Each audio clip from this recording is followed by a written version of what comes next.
Hello, loves, and welcome to the Introverts Toolbox, the podcast for introverts who feel like the world's kind of fucked up, where the biggest and craziest people get all the success, and we're left wondering, like, oh my god, what the hell do we do? My name's Karen Hewitt, and I am your host, and we're going to go over systems, methods, and skills you can use as an introvert to be authentically you and be successful. So, subscribe and share this on your social media, and don't forget to give us 5 stars, and let's get started. Hi there, my name is Karen Hewitt. I'm a life and business coach with a specialty in social media and introverts. Over the last couple of years, we have seen a definite shift in not only how businesses conduct themselves, but how organizations and individuals. And what that means is it opens us up to a whole new branding you in the digital world. So let's talk about that. Let's talk about how you can brand yourself as an individual, how you can brand your company, and even how you can brand your clubs. So the first thing we're going to talk about is, well, where do I do this? Or what platform do I need to be on? There are so many platforms out there that it can be very overwhelming. Let's see, we have Facebook, we have Instagram, we have YouTube, we have TikTok, we have Clapper, we have Twitter, we have LinkedIn, we have Vimeo, we have, let's see what else we have, WhatsApp. The list is non-stop. I think if you were to look out there, there's over 100 different platforms. So let's discuss what platforms you should be on. First, you need to look at what your audience. Where are your audience? Where are they hiding? Where do they look for information? What do they seek? And this can be not only generational, but also tiered into categories such as people who work for certain positions, people in certain age ranges, in certain geographical areas. So if you're doing it for your club, first ask your club members, where are you on social media? What is it that you do? If you're in business, ask your customers, look at your employees, where do they hang out? And then more importantly, where do you spend your time on social media? So let's go over the top 5 social medias really quick and give you an insight to them. I think the first one that always comes to mind for everyone is Facebook, or the meta universe as it is now called. Facebook is a micro blogging site. If you've never heard that term, that's okay. What it is they want you to create stories, communication, and communities. By microblogging, you're telling mini stories. Think of it like a digital table topics, where you actually more have an icebreaker. So anywhere from 1 to 3 minutes is a great content piece. But what they want you to do is create community, create families, create unity within the people that you speak to, which is why you'll often find things like groups for dog lovers or groups for, let's go over a couple of the groups that I'm in, just for funsies. I'm in a couple of dog loving groups, specifically pit bulls. I adore pit bulls. So of course I love looking at all the cute pictures of the, blue noses and everything like that. I'm also into some photography groups because when I see amazing pictures, it just makes my heart, and I'm like, oh, that's so cute. Then I'm in some funny groups like meme groups because your girl loves a good meme.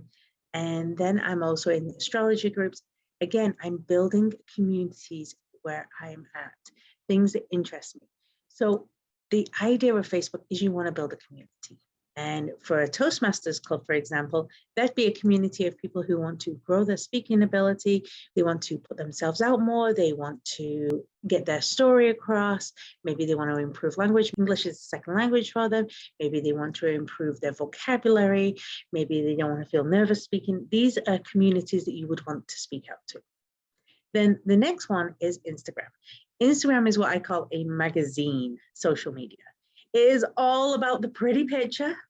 It is all about the scroll and go, oh my God, I want to drink that. I want to eat that. I want to be there. I want to do that.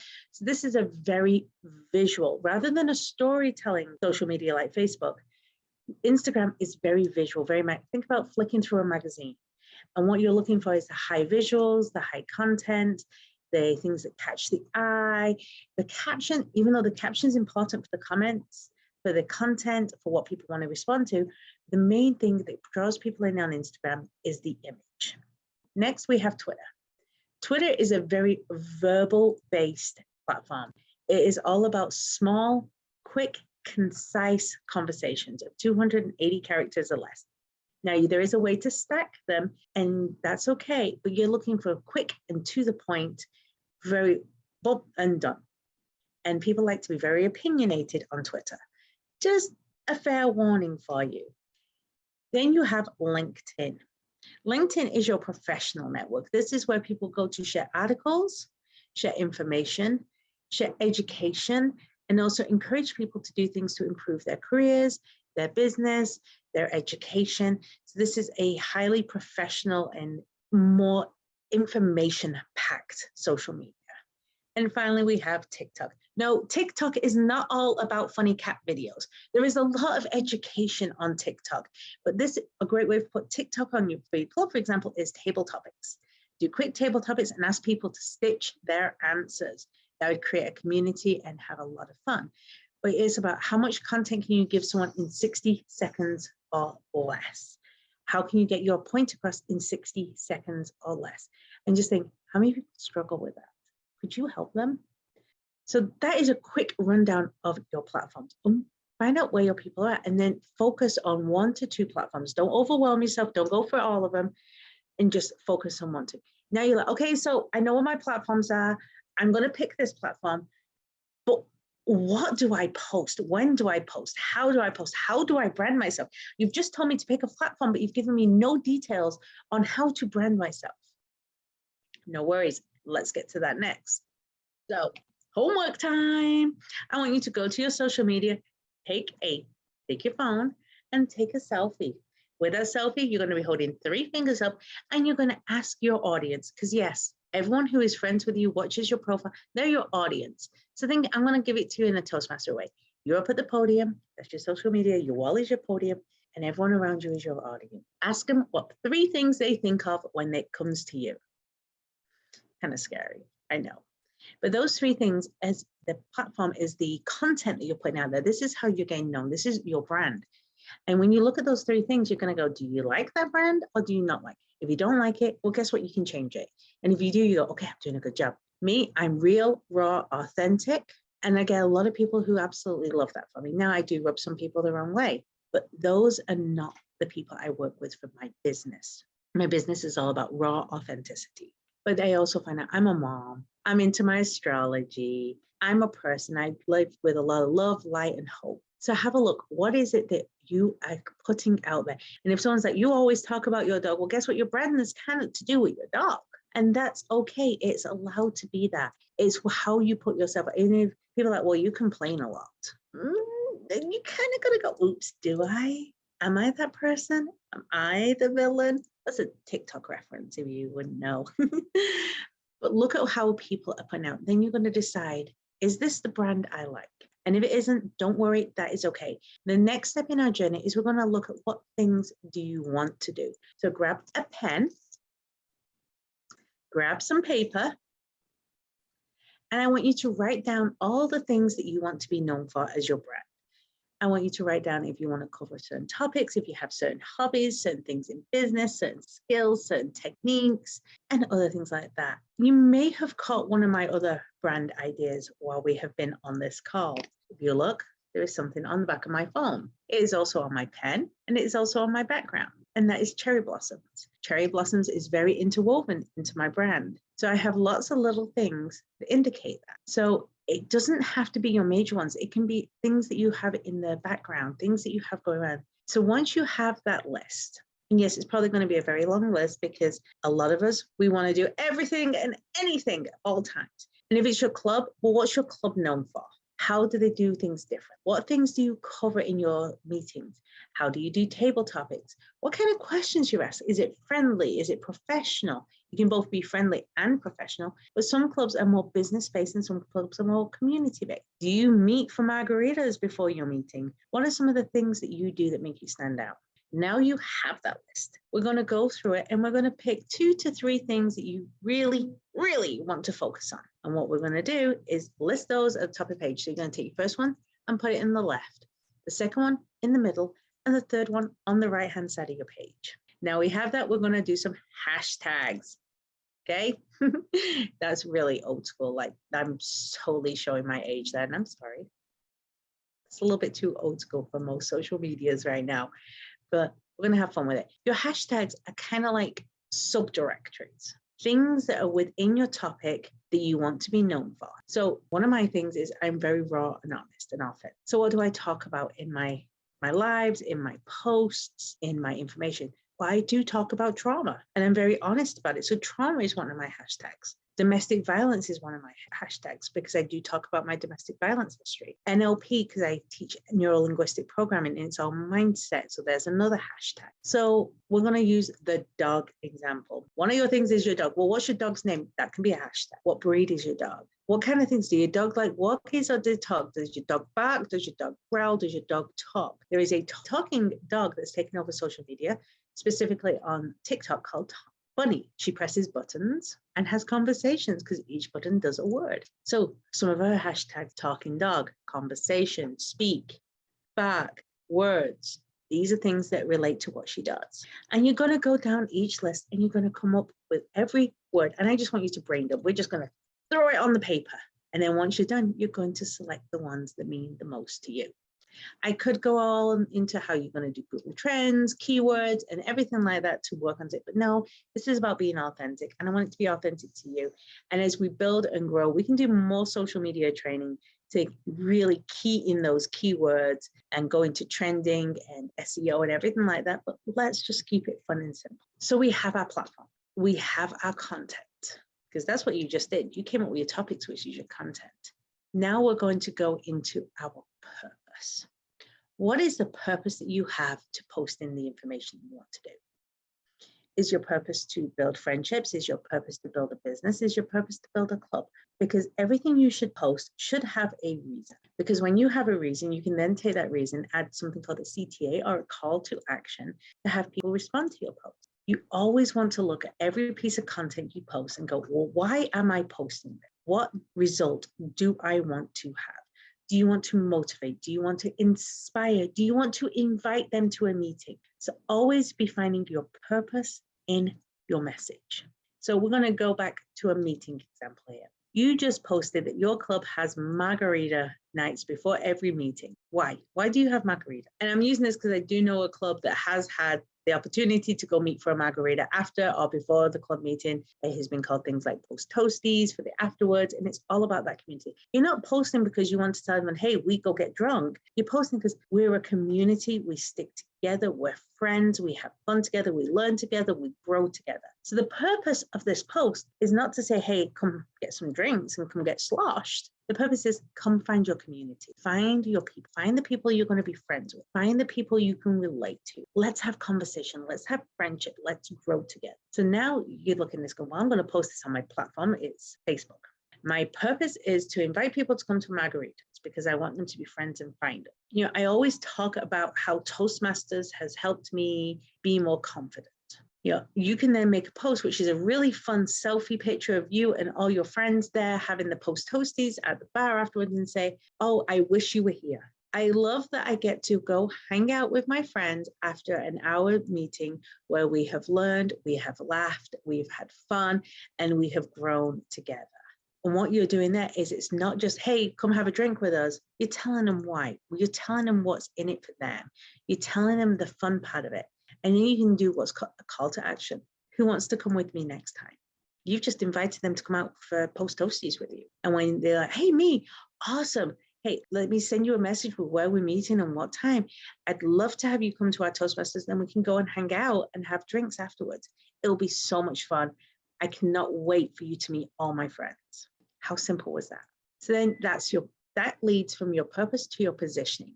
Your position has to be one of strength, and also you are the credible source. One of the things I love to talk about in meetings, when we're talking about speaking about others, when we're talking about putting people in the limelight, is we give them the credibility. For example, your Toastmaster of the day. We're giving them the credibility to be in charge of the meeting because they're Toastmaster of the day. You can also do this for yourself. You can do self-credibility. You can talk about things you've achieved, things that you've done, things that you've learned, and you can say, I love that I managed to achieve my DTM, which if you didn't know, it stands for Distinguished Toastmaster. And less than 2% of all Toastmasters actually achieve this award. I am so honored and so proud that I was able to do all these steps And now I want to help the next person achieve theirs. Guess what? You've just set yourself up with positioning of credibility. You've done the purpose that you want to help other people achieve their DTM. You have done some content that is the reason behind and the exclusivity and the grandeur behind it. And you've told them what it means to you. Now I've given you all this. And the one thing that you will never be able to do with any of this is have success if you don't do the final step. That final step is consistency. You must post consistently on social media, because if you post and then don't post for 3 months, your social media will do what's called going dark. And especially if you have an organizational or business social media, such as a page, you never want to go dark, because the algorithm, which is just a fancy word for the math behind the computer programming, stops showing your content to your viewers, which means you have less conversation, less community, and less growth. So establish how often you are going to post and then stick to it. I know on a lot of platforms in the metaverse, which is Facebook and Instagram, you can go into the business manager and actually schedule all your posts for the next 30 days. Set it once and forget it. Twitter, you can schedule on Twitter. TikTok, you can do drafts. You can't exactly schedule them, but you can do drafts on them and then post them. LinkedIn, you can use a third party to schedule drafts, or you can just, have them in your notes. I have them in my notes and then go and post them. It's just the easiest way. But have that consistency so you're continually having these conversations. So what was the purpose in this little exercise on social media and branding you in the digital world? The world's changed. We've changed. And gone are the old days of sticking a notice on the notice board and expecting it to have complete success. Now, am I saying don't put a notice on go ahead, put the notice up. You never know who you're going to bring in. But as individuals, we have to remember that what we're branding ourselves as is something that carries through. I make very risque decisions because that branding suits my business. And it makes me successful because I am so raw and authentic. I'm not telling you to be raw and authentic. I'm telling you to be authentic. Always be authentic, because there's no one better than you out there in the world. There really isn't, for being you. But this is how you are perceived by people. And you always want to make sure that you are attracting your audience. Social media is a very interesting dynamic. And one of my mentors in the marketing world, I said, if you're not getting hate, you're not doing it enough. And I know that sounds really harsh and it sounds very off-putting and scary, and people don't want to have bad news and they don't want to hear bad things. And it's horrifying because we're always taught to keep it so everyone's happy with you and people please and keep everything together.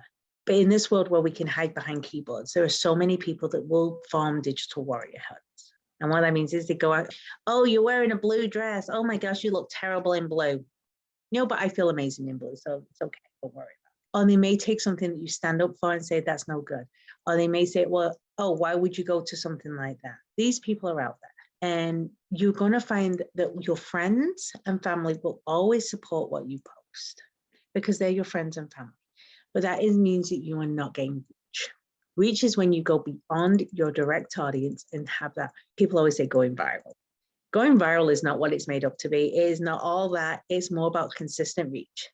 And the more consistent reach you have, the more people you're going to attract that, one, love what you're doing and see what you're doing. But you're also going to get that one or two people that are just a little, cuckoo, a little crazy. And that's okay. Because for every one person that's a little cuckoo and a little crazy, you're getting 10 to 20 more people that are going, oh my gosh, this person inspires me. This person is showing me something I can do and I can achieve. Branding isn't what it used to be. Branding used to be what colors, what logo, what slogan, what subtitle, what leaflet, what flyer, what magazine, what billboard, what website, what digital, what business card. I couldn't even think of the name because I haven't carried business cards in so long, because now I just send them a electronic card. People used to think that was branding. Branding is now more about your character. Branding is now about what you stand for and your ethics and your integrity. And I want you to have the integrity to be yourself, be honest, authentic, real, and true to yourself, and be able to grow because people see your heart and who you are over what the wall or the poster board or the filtered selfie that you have put up. Because each of you are amazing individuals. have this opportunity to shine so bright. And the same goes for your clubs. Your clubs are not cookie cutter. You don't go into one Toastmasters club and be like, oh, I've been to them all. Think about it. Even forever, we've always told people, visit many clubs because you'll never find out which one you will like the best until you visit them all. And even though we have certain things that are kept the same for quality, we have certain things that are kept the same for systems and procedures, your environment and the people you are around are totally different. And somebody may find that they prefer to be in a club where everything is very specifically structured to one way. Others may want to be in a club where it's, oh, we get to have a whole meeting about table topics and be completely impromptu the entire meeting. They're like, oh my gosh, that is the best thing ever. And then you look at another Toastmaster and say, then they're going to go, you've just described my worst nightmare. This is about being authentically you and growing. And I want to encourage you to embrace social media for your clubs and for yourself, because this is a communication standard that is not going away. This is something that's going to be around for a very long time. And this will give you the opportunity to grow and just make so many more connections. And you never know which one of those connections is going to be the next one that it becomes a business partner, a client, or shows up to your Toastmasters meeting. If you have any questions on how to grow your social media or how to brand yourself in the digital world, feel free to reach out to me by email at karen@blossomtosuccess.com. I cannot wait to see how you express yourself, how you become raw, authentic, true to yourself, and how you elevate your club's community presence on social media in the coming weeks. Thank you and have a great day and enjoy the rest of the conference. And thank you for listening to another episode of the Introvert's Toolbox. Don't forget to like and subscribe. And you know what? I want to know, what is one thing you learned today? Is there something that you're going to take and use in your life or your business? Let me know below.